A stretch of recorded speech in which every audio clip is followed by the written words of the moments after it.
राधे राधे महाराज जी। महाराज जी, कई बार नाम छूट जाता है और कोई दुविधा या कठिनाई आने पर ही नाम स्मरण आता है, तब मन में ये गलानी होती है कि भगवत प्राप्ति कराने वाले नाम को हम सांसारिक स्वार्थ हेतु खर्च कर रहे हैं, ये जानते हुए कि हम अपने और अपनों की कामनाओं खर्च की तरफ तो नहीं आपको सावधान करते। भगवान का नाम खर्चा ही नहीं होता है। एक बार राधा कहा तो एक बार राधा की कीमत पूरा संसार नहीं है।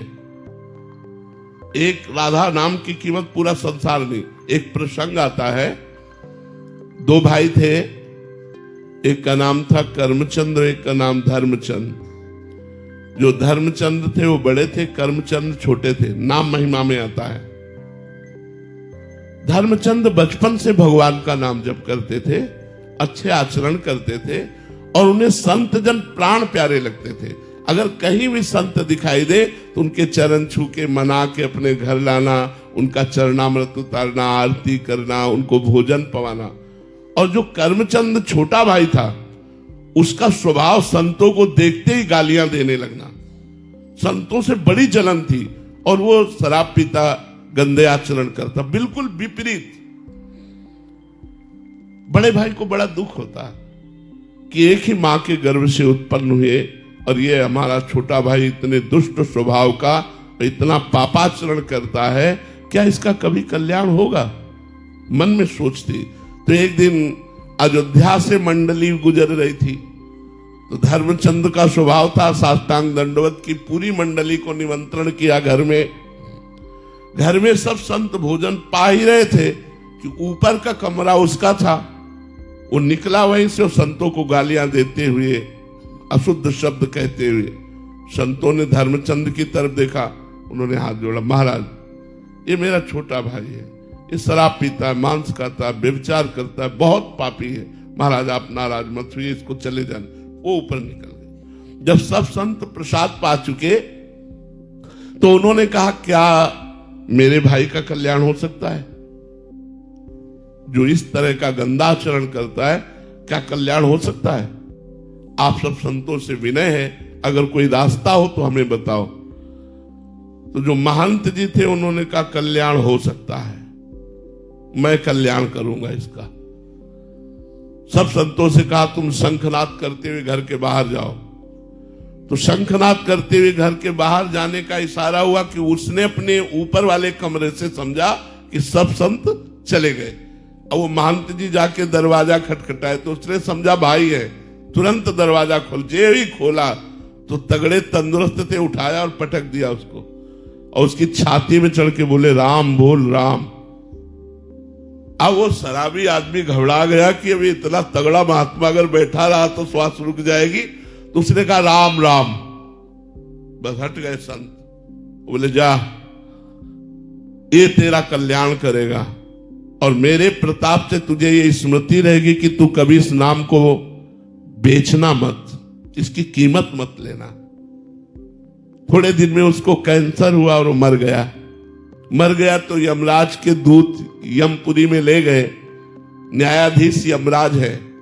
यमराज ने उसका खाता खोला, सब गंदा। एक संत के द्वारा 2 बार राम राम नाम कहाया गया, ये खाते में पॉइंट मिला। अब वो यमराज की खोपड़ी चकरा गई कि 2 बार राम राम का फल इसे क्या दे। उसी जीवात्मा को बुलाया और कहा, बोलो तुमने 2 बार जीवन में राम राम बोला, इसका फल क्या चाहते हो? तो उनका, आप पहले फल तो बताओ इसका क्या होता है। मेरी मति तो काम नहीं कर सकती कि राम नाम का फल क्या होगा, ये शायद देवराज इंद्र बता सकते हैं। तो उसने कहा, हमें साथ ले चलो, इस तुम्हारे भयावने यमपुरी में मैं नहीं रुकूंगा। उसे देवराज की पूरी स्वर्ग में ले गए। देवराज इंद्र से कहा, इस जीवात्मा ने 2 बार राम राम का नाम लिया, उसका फल क्या हो सकता है?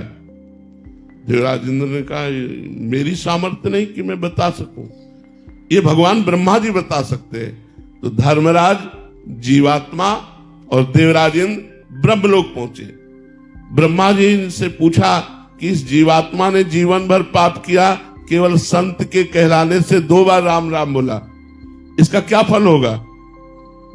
ब्रह्मा जी भी दाढ़ी खुजराने लगे कि ये माया में जगत की वस्तुएं तो नाम का फल हो नहीं सकती, इसलिए उन्होंने कहा कि इसका पूर्ण निर्णय तो भगवान शंकर कर सकते हैं, क्योंकि वो रात दिन जपते रहते हैं। ब्रह्मा जी, देवराज इंद्र, धर्मराज, जीवात्मा कैलाश पर्वत पर पहुंचे। भगवान शंकर ने स्वागत किया, कैसे आगमन हुआ बात बताई गई। भगवान शंकर ने कहा, देखो राम नाम की महिमा तो हम कुछ जानते हैं, वो भी कुछ, पूरी वो भी नहीं। राम नाम का फल क्या होगा ये हम नहीं बता सकते। राम नाम की महिमा जानते हैं कि रा बोलकर जहर पी गए और मां बोलकर उसे बंद कर लिया, आज भी गले में, इसलिए नीलकंठ नाम। राम नाम की बड़ी महिमा है, उसको हम गा नहीं सकते पूर्ण रूप से, लेकिन कुछ गा सकते हैं। लेकिन नाम का फल क्या है ये हम नहीं बता सकते। बोले ये तो साक्षात राम जी ही बताएंगे। अब वो जीवात्मा, धर्मराज, देवराज, ब्रह्मा जी, भगवान शंकर साकेतपुरी पहुंचे सिया राम जी के पास। कहा, प्रभु इस जीवात्मा ने जीवन भर पाप किया, एक संत के कहलाने से 2 बार आपका नाम लिया, प्रभु उसका फल क्या हो सकता है? भगवान ने कहा, उसे लाओ और मेरी गोदी में बैठा लो। उस जीवात्मा को गोदी में बैठा ला और कहा, देखो फल तो मैं भी नहीं बता सकता, कहां लगी नाम बढ़ाई, राम न सकहि नाम गुण गाई। लेकिन फल प्रत्यक्ष देख लो कि ये जीव घोर नरकों को भोगता, 2 बार राम राम कहा तो मेरी गोदी में आके बैठ गया, ये फल है।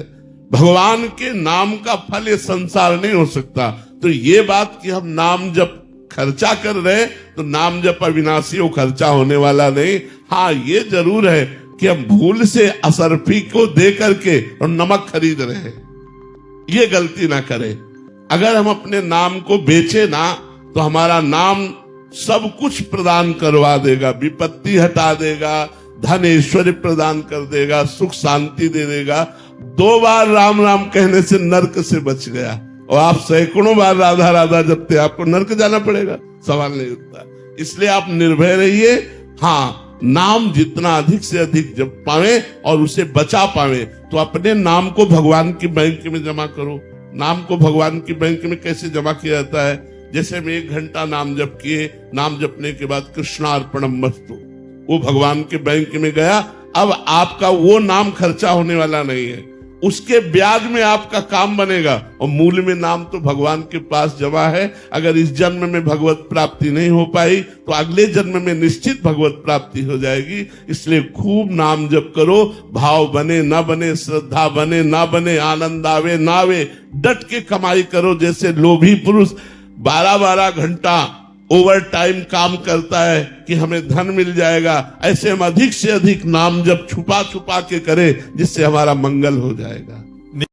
यदि ये प्रवचन आपके हृदय को स्पर्श करे और प्रभु स्मरण की एक छोटी सी प्रेरणा दे, तो कृपया चैनल को सब्सक्राइब करें, वीडियो को लाइक करें और अपने भाव कमेंट में अवश्य लिखें।